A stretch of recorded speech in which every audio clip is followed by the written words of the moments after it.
So we have gone through a lot of 2025, but there is still quite a bit left. So with that, I'm going to do just a video talking about what movies I'm still excited for coming out in the rest of 2025. Starting us off is Wake Up Dead Man, a Knives Out story. So what I really appreciate about this film is that Rian Johnson continues to be able to kind of reproduce these Knives Out films by changing the genre and kind of making it a tonal shift from the previous one. Like, the first one and the second one are drastically different from each other, and just from the small sneak peek we saw of the third one of Wake Up Dead Man, I expect it to be very tonally different again.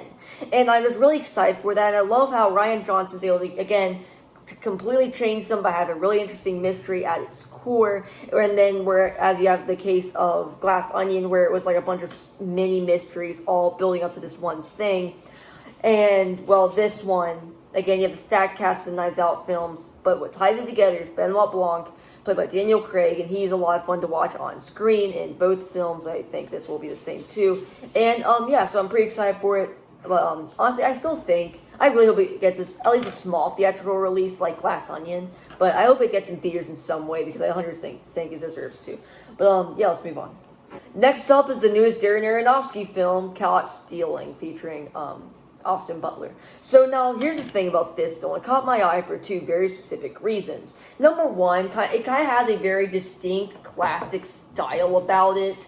And number two is just how wild and how, like, in the trailer, you have 1 second he's running away from these random goons, and the next second he's eating dinner with these, like, really buff, like, Hebrew dudes or whatever. That's like random things like that. And I think what's going to be really interesting about this film, at least from the description, what I got from the trailer, is that Austin Butler's character does not know what's going on within the story. So we're kind of put from his perspective as well as with him. We were trying to figure out what is going on through all these crazy different wild events and slowly piecing it together. And I think it'll be a very fun ride. I think it'll be kind of like a big roller coaster of events, and I think it'll be really cool.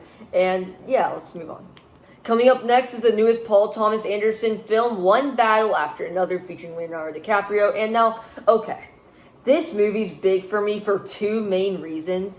Number one, I've never seen a Paul Thomas Anderson film in theaters as it's coming out. And number two, I've never seen a Leonardo DiCaprio film in theaters as it's coming out. So I think it'll be big just for me as a moviegoer that's never experienced a PTA film in theaters before. And number two, I think this will be a great film from the perspective of, again, you have all this chaos going on, but at the core, at least from what I got from the trailer, you have this relationship between these people and kind of how it sorts that out while also having everything else to go along with it that just adds to the kind of craziness, adds to the wild factor and these multiple different things that I think PTA will do really well handling. And yeah, it just looks very interesting. And yeah, let's move on. Next up is Tron Ares. So now we have not gotten a Tron film since 2010. I was not alive in 2010. I was born in 2011. So this will be my first Tron film in theaters. And here's the thing with the Tron films, right? They, like, even if you don't like the plots, right, you can admit that they look insane. Kind of like the Avatar films. Like, you can say you don't like them or whatever. Like, I don't like the Avatar films at all, but I can, like, recognize that they're beautiful films. Whereas the Tron movies, I really like them, and also, they are beautiful. Like, in every single review, even if it's negative, they will say that you just have all the cascading lights, this beautiful CGI that just makes it look awesome. The techno CGI, the awesome Daft Punk score, just all that culminates, even if the plot's pretty weak, a really cool looking film with a bunch of really cool action, really awesome visuals that really carries it despite everything else involved. And now here's the thing.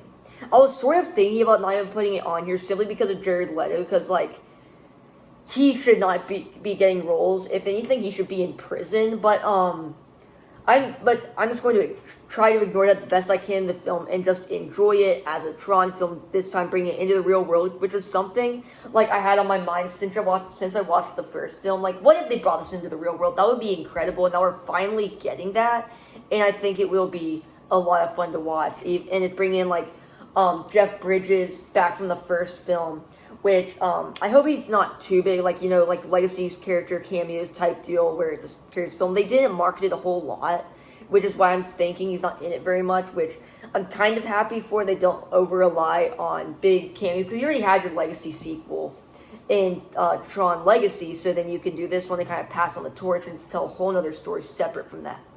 But yeah, let's move on to our next movie. Next up is the newest Channing Tatum film, Roofman. So now this is based on a true story, a larger-than-life story of this guy who had robbed McDonald's, and then he lived inside of a Toys R Us. So naturally, when you hear that, when you hear that description, you're like, that sounds wild. And I think Channing Tatum will do a great job just conveying this absolute larger-than-life story. Even if it wasn't based off a true story, it would still work great as a film. And it just adds to the absolute insanity of this. And I think Channing Tatum will perfectly be able to pull off all these crazy events and make them feel natural, while also addressing the point of view that, like, yeah, this is kind of crazy, so kind of turning it into something where it recognizes that, not taking itself too seriously. I think it'll be really good. It looks like a lot of fun. And, yeah.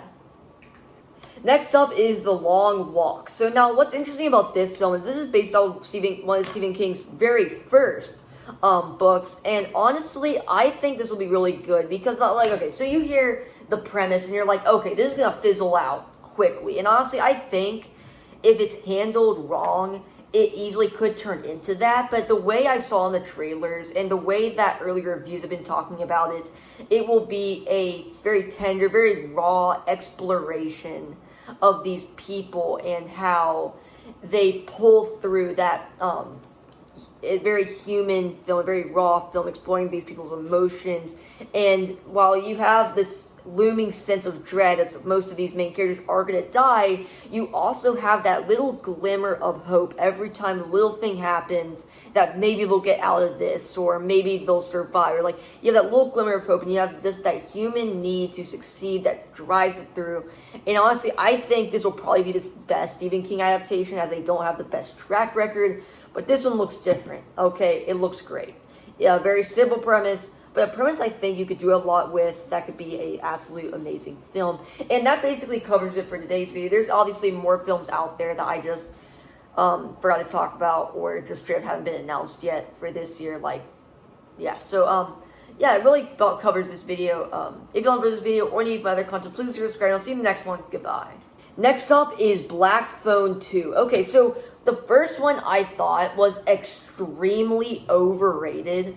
Like, I saw all the great reviews and everything, and I was like, okay, yeah, I'll watch this. And it was wasn't that good. Okay, it just straight wasn't that good.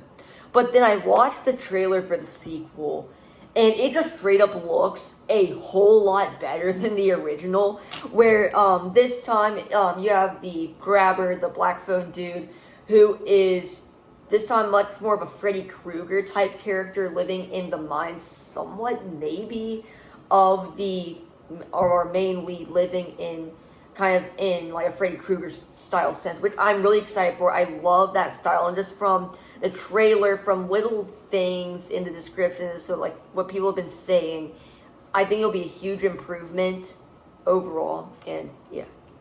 Last up is the FNAF Movie 2. Okay, so I remember going to see that first film in theaters and being so hyped. Right now, this is before I started talking about movies all the time, and I still have my YouTube channel, but my original review of that first one was horrible.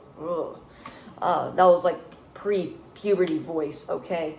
So like, this sequel, I think it's going to take all the negative feedback, throw that out, take all the positive feedback, and move forward with that in the film, where you can tell in the trailer it's going for much more of a horror element, even like as you saw in the beginning, showing it through the camera, much more of an analog horror lens on it, which I do enjoy, bringing it back to the roots of the franchise.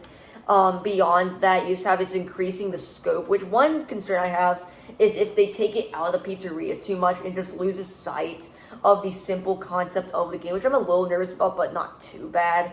And yeah, so that basically covers this entire video. There's a lot more I'm excited for, probably, that I just can't think of right now. But yeah, if you like this video or any of my other content, please subscribe, and I'll see you in the next one. Goodbye.